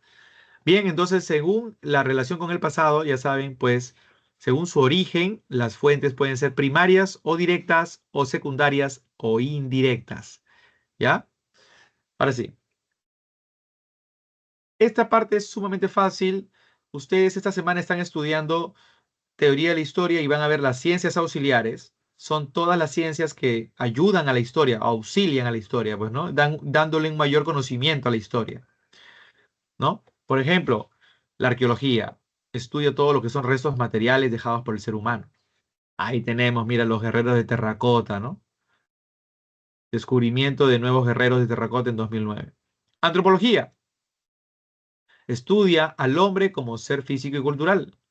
Por ejemplo, acá tenemos a Bronislaw Malinowski con los nativos de las Islas Trobriand en 1918. Entonces estudian a otro tipo de civilización, ¿no? Sociología estudia la organización y funciones de la sociedad. Las funciones de la sociedad. Ahí tenemos al señor Max Weber, quien es considerado el padre de la sociología, ¿no? antes llamada física social, ¿no? Acá tenemos, vean ustedes, la geografía. Ahí tenemos. Bueno, perdón, Augusto Comte es el padre de la sociología. Una precisión acá, que le llamó física social. Y Max Weber ya es el que desarrolló más a fondo la sociología. La geografía estudia la interrelación entre la sociedad y el medio ambiente. Ahí tenemos, por ejemplo, ¿no? Este desborde del río Piura en el distrito de Tambo Grande, Guapaisana. O la economía que estudia la organización de los recursos escasos para satisfacer necesidades, ¿no? Aquí tenemos bien todo este marco de vectores económicos. Bueno, las ciencias, chicas y chicos, nos ayudan a complementar los temas. ¿Qué pasaría si yo contara un tema de historia del Perú o universal y no te digo dónde ocurrió? Y no te digo dónde ocurrió. Ay, se abrió esta ventana, perdón. Ahora sí. Entonces, no estaría usando la geografía. Si te cuento vamos a suponer, ¿no? Vamos a hablar algo acerca de la invasión al Tahuantinsuyo y no te explico cómo es la mentalidad española y la mentalidad andina. Obviamente, pues tengo que hacer antropología ahí para poder explicar eso. O hablamos acerca de las culturas, o de Egipto, de Mesopotamia, China, India, y no hablamos acerca de los sigurats, de las estupas, de las pagodas, de los restos que se han dejado. No, pues no te pases, ¿sí o no? ¿Cómo vamos a hacer, por ejemplo, el Imperio Romano y no vamos a explicar cómo es que es el sistema esclavista el que todavía está vigente en esa época? O hacer Edad Media y no hablar acerca del feudalismo, que es, ¿no? Entonces, chicos, chicas, las ciencias son importantes, al igual que las disciplinas, pero las disciplinas no son ciencias como tú ya bien lo ves, son técnicas. Una técnica solo tiene un campo de estudio limitado, muy, muy remarcado. Ejemplo, lo que ustedes más conocen, la numismática, disciplina que estudia monedas y medallas. ¿Cómo son las monedas que creó el emperador Shi Huangdi allá en China? ¿O cómo son las monedas europeas que los incas conocieron? Ah, los cayanes, los ducados. ¿Y cómo era la moneda? ¿Cuántas monedas hemos tenido nosotros en la historia del Perú, en la República? ¿Se acuerdan el Inti? El Inti era una moneda que creó Belaúnde y que en la época de Alan García, en el primer gobierno, empezó a perder su valor. Ya luego el chino creó el nuevo sol y ya luego hace poco lo han eliminado y ahora se llama el sol. Ya. Entonces, la numismática solo estudia monedas, ¿no? Con con todos sus logotipos, valor, forma, todo eso. En el precio de la historia, que ustedes a veces han visto de repente ese programa que está en The History, a veces llevan una moneda de la época del Imperio Romano. ¿Puedes creerlo? A veces llevan monedas así antiguas, ¿ah? Ya, pues esas monedas tienen un valor incalculable, ¿no? Dependiendo también qué tipo de moneda sea, ¿no? Mira, la diplomática, por ejemplo, estudia los documentos oficiales. La diplomática tiene que ver con los tratados, con las declaraciones de guerra. Con la diplomática encuentro documentos que son leyes también, que han estipulado alguna medida, ¿no? En algún tiempo. Acá tenemos, por ejemplo, el Tratado de Kadesh, que es el primer tratado internacional y de la historia, firmado en la época pues, del faraón Ramsés II, allá en el Imperio Nuevo, o en este caso neotebano, ¿sí? Donde se impidió la invasión del pueblo de los hititas. Ahí está. La heráldica estudia los escudos y blasones. Por ejemplo, acá tenemos el escudo de la casa francesa de los Borbones, que luego sabemos llegó a España, ¿no? La paleografía, hace rato estamos dando el ejemplo cuando hablábamos acerca este, de los documentos antiguos. Es la que se encarga de descifrar la escritura antigua, pero en un soporte que se puede trasladar, un soporte móvil. Acá tenemos, por ejemplo, una crónica. La epigrafía, ¿cuál es la diferencia? La paleografía estudia toda clase de inscripciones, pero en un soporte que lo podemos movilizar. Y normalmente los soportes que movilizamos son los soportes en función a la hoja, el papiro o el pergamino. Son de por sí soportes blandos. En cambio, la epigrafía también estudia la escritura, ojo, pero en soporte de duro, sobre monumentos. Ejemplo, te vas a la tumba de Víctor Raúl Haya de la Torre y ahí en su epitafio, en la lápida de mármol, vas a encontrar una inscripción. ¿Y qué dice? Aquí yace la luz. ¿Qué disciplina que se encarga de estudiar eso? La mayoría puede decir, ah, la paleografía. No, pues, si es una lápida, es un monumento. Esa es epigrafía. De la epigrafía, por ejemplo, también estudiaría las inscripciones en la piedra Rosetta, esa piedra que encontró el arqueólogo Jean-Francois Champollion en 1799 en el delta del río Nilo, en África, para poder descifrar la escritura jeroglífica, hierática y demótica de Egipto al griego y del griego para el mundo. Ahí está. La epigrafía la puede encontrar en la piedra de Beistún. La epigrafía la puede encontrar en la inscripción de la espada de Simón Bolívar. La epigrafía la puede encontrar sobre un marfil. Tantos, ¿no? Ejemplos, porque es sobre monumentos. Acá hay una lápida romana, por ejemplo, de Cayo Coelus, construyó los muros, torres y puertas de la ciudad. Ahí está. Ahora, la genealogía es lo que yo a ustedes siempre les recomiendo, ¿no? Hagan un linaje de su familia, empezando por, por ti. Tu nombre completo. Ahí está, vamos a hacer. Nombre completo. Ahí está, ah, vamos a poner un ejemplo, a ver, ¿quién quiere lanzarse acá? Ya. Héctor Fabricio Espinosa Anicama. Ahora empiezas a ver tu ascendencia, Héctor. Empieza pues a preguntarle a tu papá, ¿no? Papá, nombres completos, por otro, y así sabes su nombre completo, ya tú lo escribes, ¿no? Ah, mamá también, ya. Después, el papá de tu papá y la mamá de tu papá, tus abuelos. Por parte de tu mamá también. Y si tus abuelos todavía están ahí lúcidos, dile a tus abuelos, abuelito, ¿cómo se llamaba tu papá, tu mamá? Bacán. ¿Y tu abuelo y tu abuela? Sería chévere que tu abuelo te diga quién era su bisabuelo. Sería bacán, porque ahí estaríamos retrocediendo ya pues mucho más. Hasta que ya se te pierde el rastro y tienes que investigar ahora mediante un archivo histórico. Entonces puedes llegar a descubrir, por ejemplo, lo que descubrí yo. Yo descubrí, y eso gracias también a mi abuelo, a mi papá, de que tengo descendencia de un expresidente del Perú. ¿Y quién es ese expresidente del Perú? Y gobernó 2 veces todavía. Y ojo, la primera vez ese presidente declaró la guerra a España por la firma de un tratado vergonzoso, que es el Tratado Vivanco-Pareja. Y uniéndonos con Chile, Ecuador y Bolivia, formamos la Cuádruple Alianza y los enfrentamos a los españoles.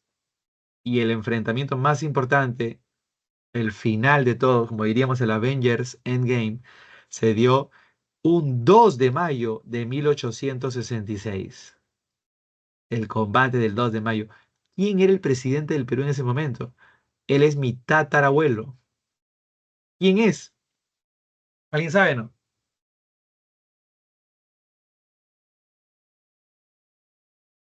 Ya sabes que todos los días lunes en consejerías académicas vas a llevar tu consejería académica con un descendiente de un expresidente, con el presidente que gobernó la guerra contra España.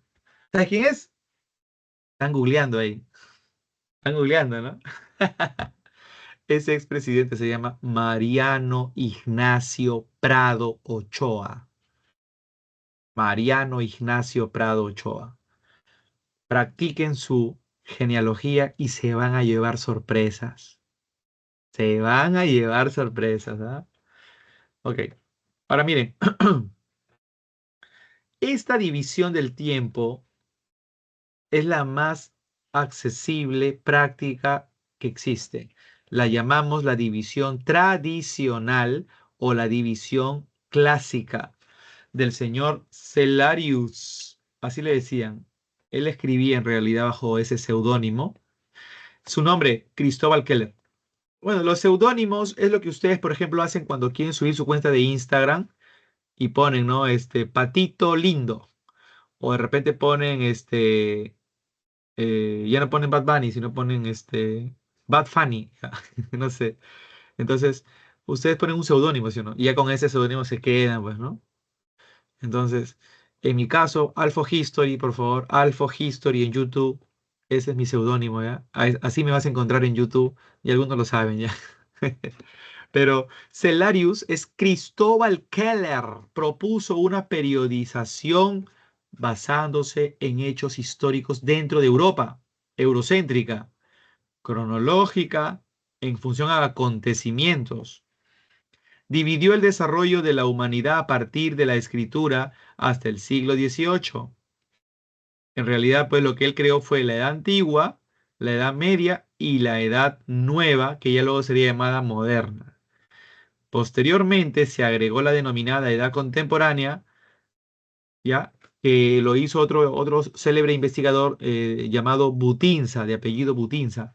Lo único que Keller creó fue la Edad Antigua, Media y Moderna, y ya después la Edad Contemporánea.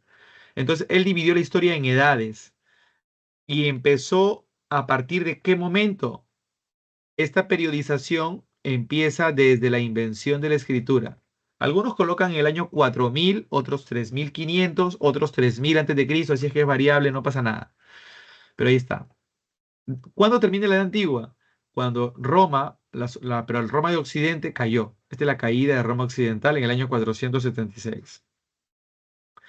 La Edad Media empieza ahí y termina con la toma de Constantinopla. Justo hace una hora Kate me comentaba algo acerca de la caída de Constantinopla.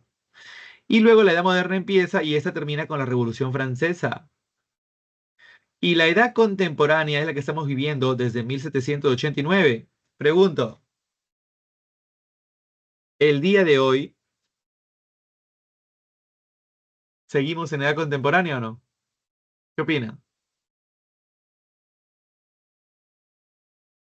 Sí, profesor. Claro. Y la Edad Contemporánea, la pregunta es, ¿cuándo terminará? ¿No? Eso aún no lo sabemos, pero si no sé si alguien de ustedes tiene imaginación, no sé, de Cuando ocurra repente, algo, ok, ah, cuando ocurra cuando algo ocurra algo más o menos como que, que marque mucho a la humanidad, no sé, puede ser em, contaminación, falta de comida, no sé, algo así. claro, cuando estemos algo así como en una guerra mundial Z, por ejemplo, ¿no? Cuando de repente la pandemia que vivimos fue fuerte, pero va a haber otro momento peor que traiga consecuencias mucho más funestas. O cuando se desate una guerra nuclear, ya sería la Tercera Guerra Mundial.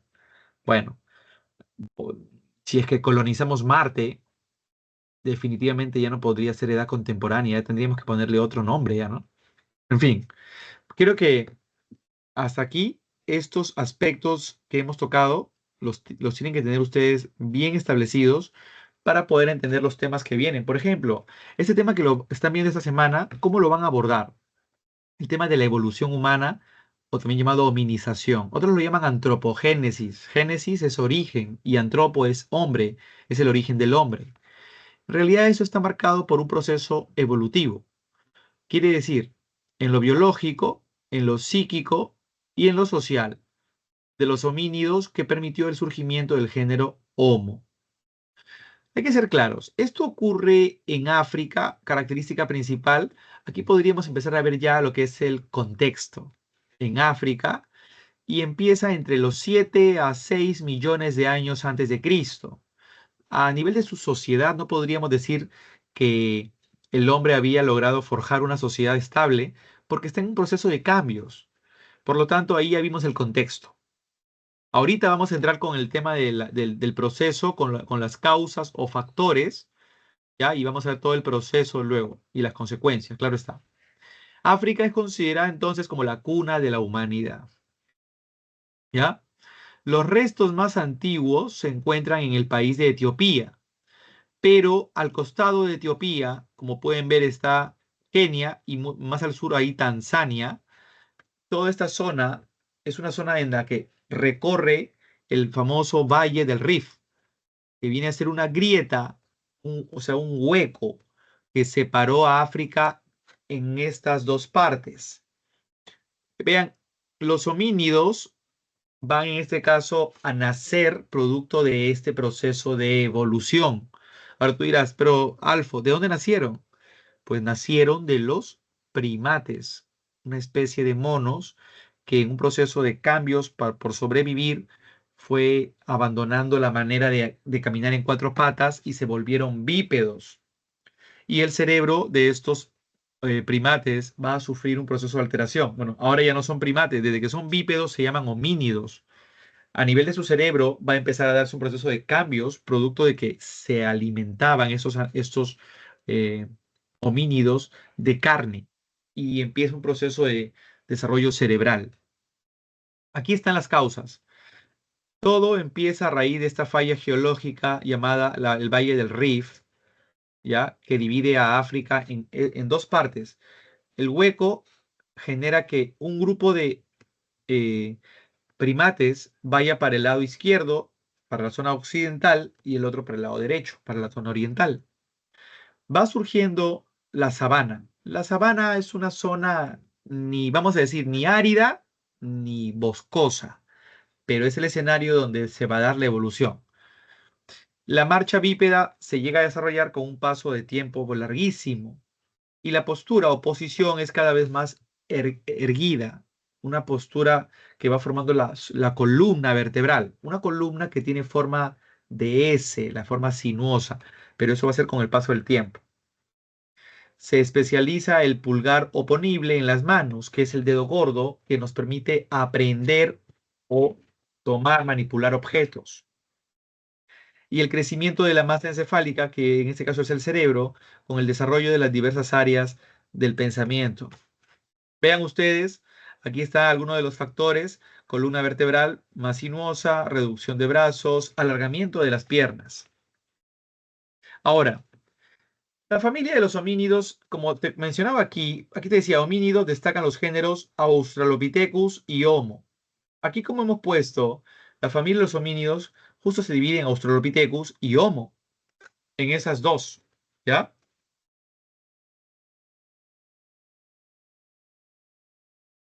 Tener en cuenta los géneros Austra y el género Homo.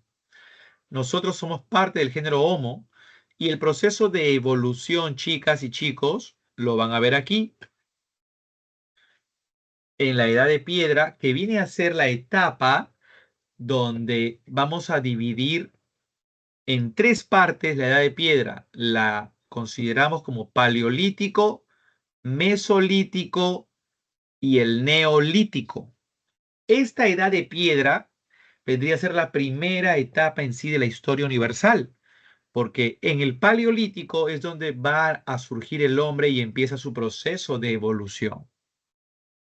Y en el paleolítico podemos encontrar el paleolítico, vean ustedes, con el Pleistoceno, hasta el proceso de hominización. O sea, el hombre va a ir cambiando a nivel de su cuerpo, de su morfología. Se agrupa el hombre en bandas y es nómade, su economía depredadora o depredatoria, y va a ir mejorando las herramientas para aumentar la cacería y poco a poco la población tiene que ir aumentando. Dentro del paleolítico podemos dividirlo en inferior, medio y superior para ir viendo las diferentes especies del género Homo dentro de esta etapa. En el paleolítico inferior, el Homo habilis. Recuerda que es hábil, por eso tiene el dedo pulgar oponible, ¿no? Es hábil y puede desarrollar herramientas. Ahí está la producción de herramientas. Dentro del mismo paleolítico inferior, el Homo erectus es más erguido. Ya tiene un desplazamiento en dos piernas al 100%. Además, controla el fuego, está la cocción de los alimentos y como su cerebro se va agrandando, esto le permite tener una visión más amplia y es el primero en abandonar África, ocupando Asia y Europa respectivamente. En el Paleolítico Medio ya no está el Homo erectus, está el Neanderthalensis. Tiene un cerebro mayor que le permite también tener ya creencias mágico-religiosas. Como su memoria está más desarrollada, al morir su prójimo, sus congéneres, él los entierra y es el primero en hacer entierros. Se podía comunicar gracias a un lenguaje articulado, pero que todavía no estaba al 100% desarrollado. El trabajo en piedra y en hueso es restos de lo que hemos encontrado en los neandertalenses. Y ya en el Paleolítico Superior estamos nosotros, los Homo sapiens. Llegamos a poblar el mundo entero, a desarrollar arte tanto en las paredes de las cuevas como a nivel de estatuillas, el arte mobiliar, y pues manejamos el uso del arco, la flecha, somos los creadores de armas de ataque. Ya saliendo del Paleolítico, empiezan los cambios en la etapa del Mesolítico. Es una etapa donde no solo cambió el clima de frío a caliente, el Pleistoceno era una etapa de glaciaciones que había primado toda la época del Paleolítico. En el Mesolítico va apareciendo esta etapa actual, que es el Holoceno. No solo eso, sino que el hombre se va volviendo semisedentario, ya que construye viviendas a la intemperie. Ya no se agrupa en bandas. La agrupación de bandas forma un clan y hay muchos clanes. Están unidas por un tótem común que viene a ser como una especie de antepasado, hecho en piedra o normalmente en madera, y le da unidad a la banda. Bueno, en este caso al clan. Inició la horticultura y la domesticación de animales, ya que ahora el clima, como ha cambiado, aparecen las estaciones y el hombre puede entender el ciclo biológico de las plantas. Ahí está la producción de lo que son plantas, horticultura, y también puede entender que los animales más pequeños que han quedado tras el final de la época del Pleistoceno, ahora con el Holoceno, esos animales más pequeños se pueden domesticar. Se fabrican microlitos, que son piedras pequeñitas para el desarrollo de la pesca. Hay canoas, anzuelos, redes, vean ustedes. Y el momento más importante, chicas y chicos, es el momento del Neolítico. Esta etapa es conocida como la piedra pulida y es donde, vean, se va a desarrollar ya básicamente, miren, la vida sedentaria. El hombre ya no se agrupa en clanes, sino en tribus y aparecen actividades especializadas y diversificadas. Surge la propiedad privada. Se desarrolló la economía productiva gracias a la agricultura y la ganadería. Aquí tenemos el desarrollo de muchas otros oficios, como viene a ser el trabajo en textilería, en la piedra pulimentada, que en este caso es escultura, hachas de madera, cerámica, que es la alfarería.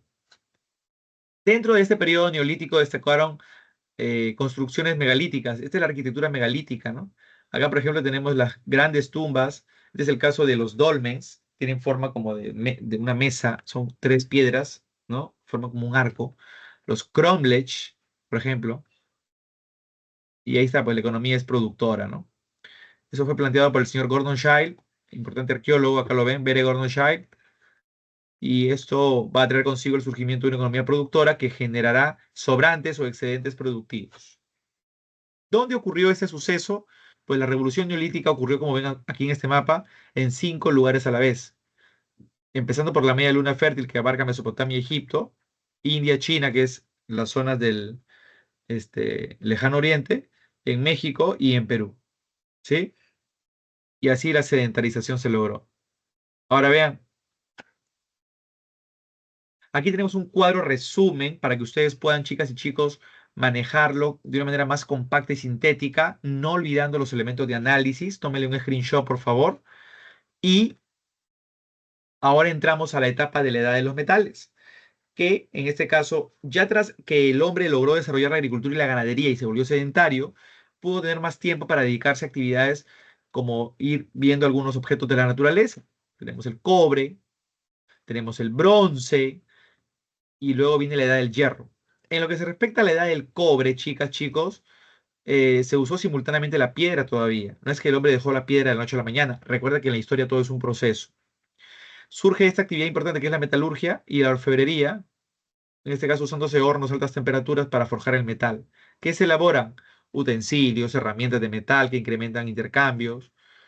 Tenemos como el caso en el caso de objetos de lujo, vasos campaniformes y joyas. Y en el caso de objetos más utilitarios, tenemos el arado para impulsar así la agricultura. Ahora, el bronce ya es la etapa donde aparecerá la escritura. Por lo tanto, a partir de este momento, en la división que hicimos de las edades, ahí empieza la edad antigua. Acuérdate que la edad antigua de la clasificación de Keller empieza con la invención de la escritura, y la escritura está en la edad del bronce. Se mejoró la fabricación de herramientas, como la rueda, permitiendo la producción de armas, espadas y hachas. Surgen ciudades como centros administrativos en una región. A eso se le llama revolución urbana. Y está la aparición del Estado, tanto teocrático y militarista, en base, en este caso, al esclavismo, y nacen los imperios expansionistas, ¿no? Acá nace Egipto, Mesopotamia. Acá está la escritura, mira, cuneiforme para Mesopotamia y jeroglífico para Egipto. Vean, esta es la edad del hierro, última etapa, chicos, chicas, donde ya tenemos una escritura más desarrollada ahora, alfabética o fonética, o sea, tiene letras. Una economía con monedas, ahí están las monedas vienen del reino de Lidia, por ejemplo. Hay intercambios comerciales. La esclavitud se convierte en un trabajo ahora predominante. Hay armas como el carro de guerra y se consolida la fuerza militar.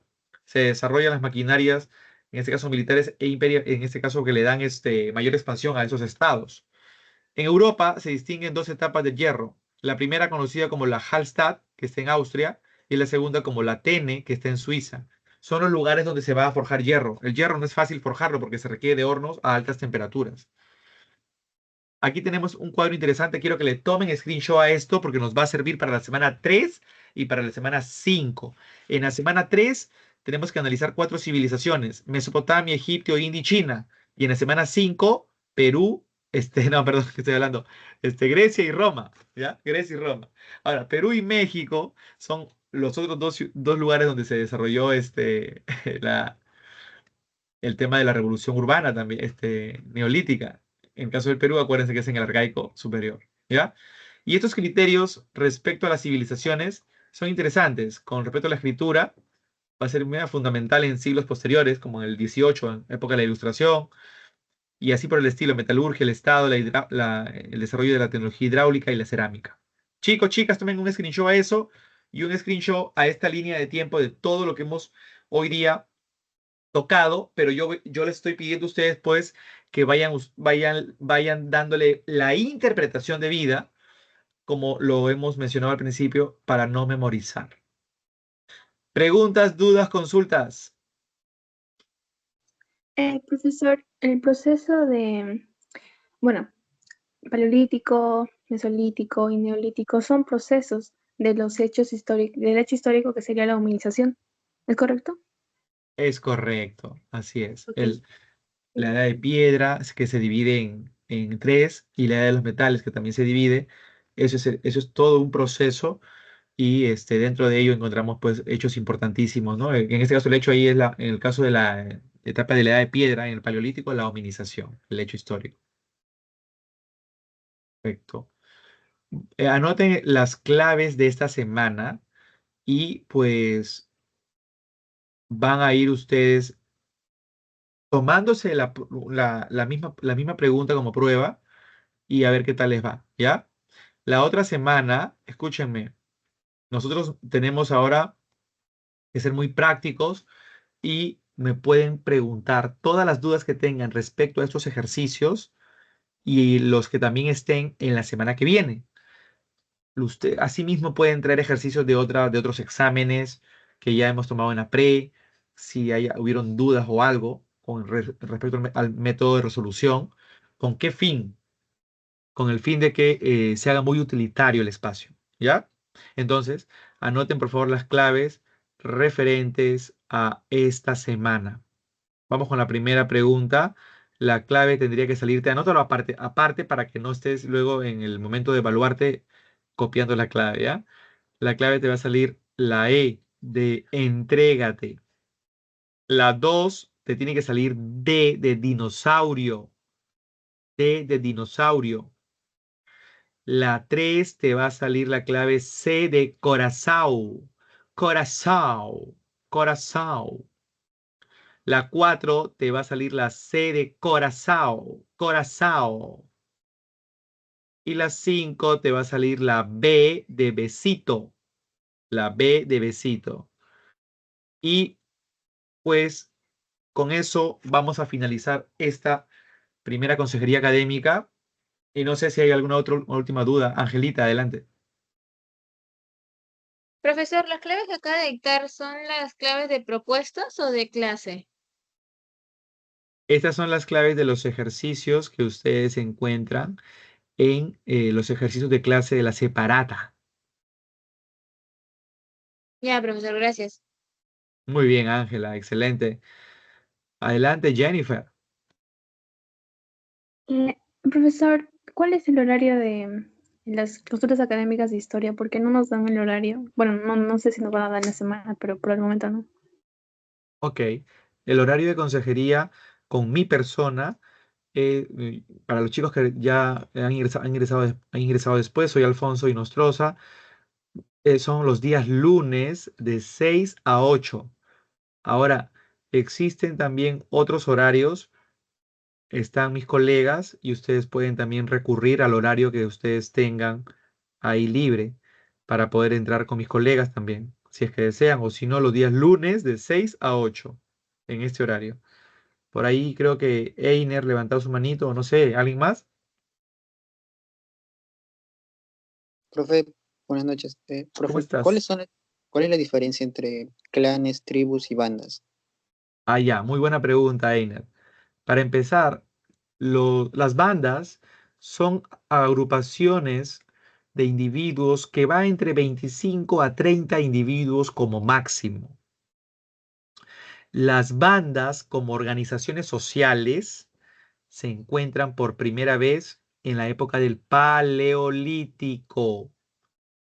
Ahora, en el caso de la historia del Perú, lo vemos en el periodo lítico. ¿Qué va a pasar? En el desarrollo de adaptación del hombre, el hombre va aumentando la banda va creciendo y es ahí donde ya se puede ir incluso juntando con otras bandas más.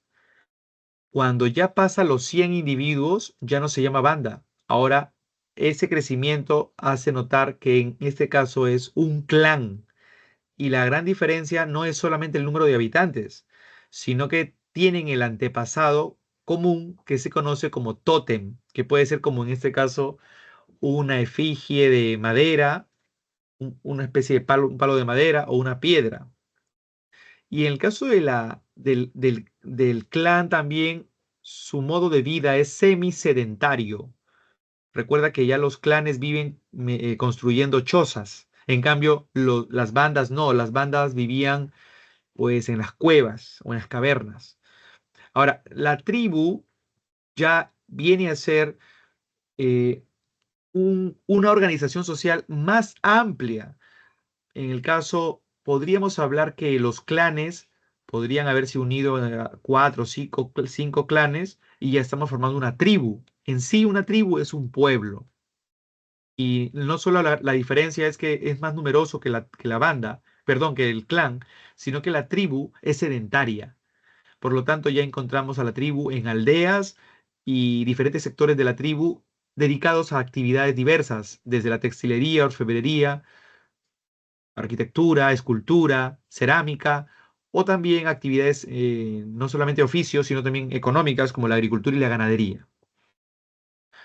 Muy bien, ¿alguien más, por favor, chicos? Si no, ya para poner punto final a nuestra consejería académica, recuerden que esta semana cuando lleven la clase, o si ya la llevaron, y los que lo van a llevar, anoten sus dudas. Si el profe en clase no le alcanza el tiempo, porque es una hora, ya sabes, de historia ahora, lastimosamente nos han bajado una hora, pueden ustedes ya en este horario todas esas dudas ahí resolverlas. ¿Ok?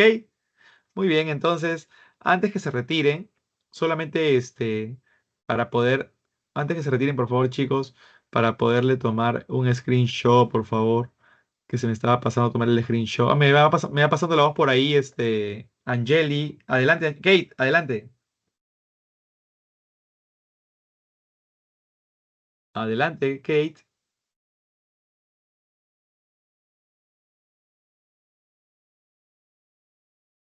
Sí, adelante.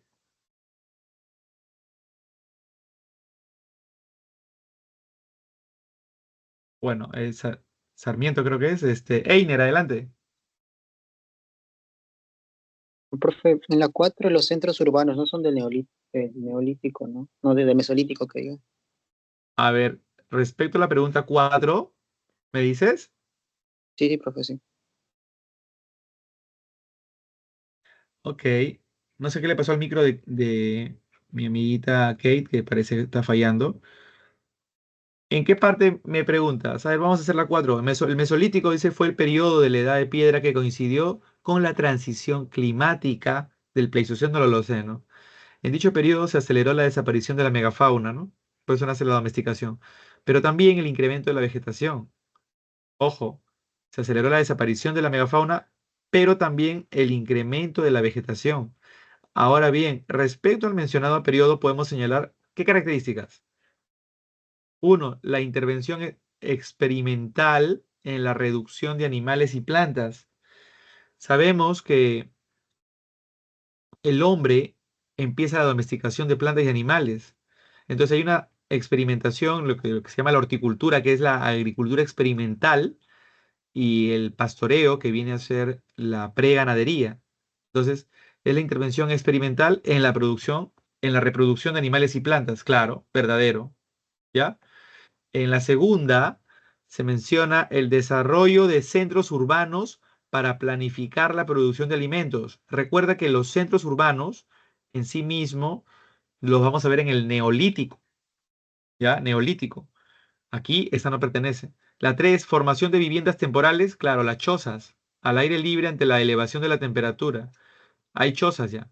Y la 4, intensificación del nomadismo. No, pues acuérdense que en el Mesolítico el hombre no es nómade, es semisedentario. Bien, ¿alguna otra duda por ahí antes de irme?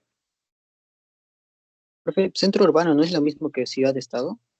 ¿O estoy mal? Ah, ya. Ok, ok. No, no, no, no, no. Centro urbano, urbano es ciudad. El término urbano ya no es rural. Y ciudad-estado es básicamente una ciudad propiamente, un centro urbano, pero con un propio gobernante, o sea que está organizado políticamente. Los centros urbanos nacen en el Neolítico, pero, o sea, las primeras ciudades, pero su gran expansión, o sea, su multiplicación se da en la Edad del Bronce. Por eso en la Edad del Bronce hay una característica, revísala ahí en tu separata, que dice revolución urbana. ¿Qué es eso? Que los centros urbanos se multiplicaron. Te dice revolución, no te dice que ha nacido, porque nace en el Neolítico. ¿Por qué en el Neolítico? Porque el hombre se volvió sedentario, ¿ya? Y ya propiamente en la Edad del Bronce empezarán a haber muchos centros urbanos, es la revolución urbana, y son propiamente ciudades-estado, ¿ya? A partir de eso, vamos a ver la unificación de algunas de ellas con el nacimiento ya de Mesopotamia y luego de Egipto. Entonces, depende del lugar, ¿no? ¿Otra pregunta por ahí? Listo. Chicos y chicas, me despido. La otra semana estoy por acá para poder ayudarlos y les mando un abrazo a cada uno. Angelita, Profesor, una consulta. ¿El PPT que acaba de mostrar lo va a poder subir? pero ustedes no tienen esa información. Yo no, por lo mismo de que como yo soy presencial, no me van a dar los PPTs de virtual. Ya, entonces las voy a poner en mi canal. ¿Les parece? Para Alpha History en YouTube. ¿Ya? Gracias, profe. Muy bien. Lucero, dímelo. Lucero Talía. Profesor, buenas noches. Le consulté por el chat el horario para las clases. Respecto al Sí, bloque, lo que pasa, Lucerito, es que mi chat no funciona. Dice, tenemos problemas para cargar los mensajes y por más que he actualizado, el horario, Lucerito, para las consejerías académicas con mi persona son los días lunes de 6 a 8. Ahorita ya prácticamente nos pasamos ya terminamos, pero la otra semana, el día lunes, espero, de 6 a 8. ¿De acuerdo? Y cualquier consulta, si desean, durante la semana tengo muy gustosamente mi canal de historia ahí en el YouTube Alpha History. Me pueden preguntar y en algún momento les respondo ahí si puedo durante ese día o si no durante la semana. ¿Ya? Ahí en cualquier momento, ya saben. Alpha History, al final pongan History con Y al final. History, ¿ya? Muy bien. Un abrazo grande. Cuídense mucho, chicas, mis amigos. Hasta la próxima. Dios me los bendiga. Chao. Gracias, nos vemos. Chao, Hasta chao. luego, profesor. Chao, Angelita, muchas gracias.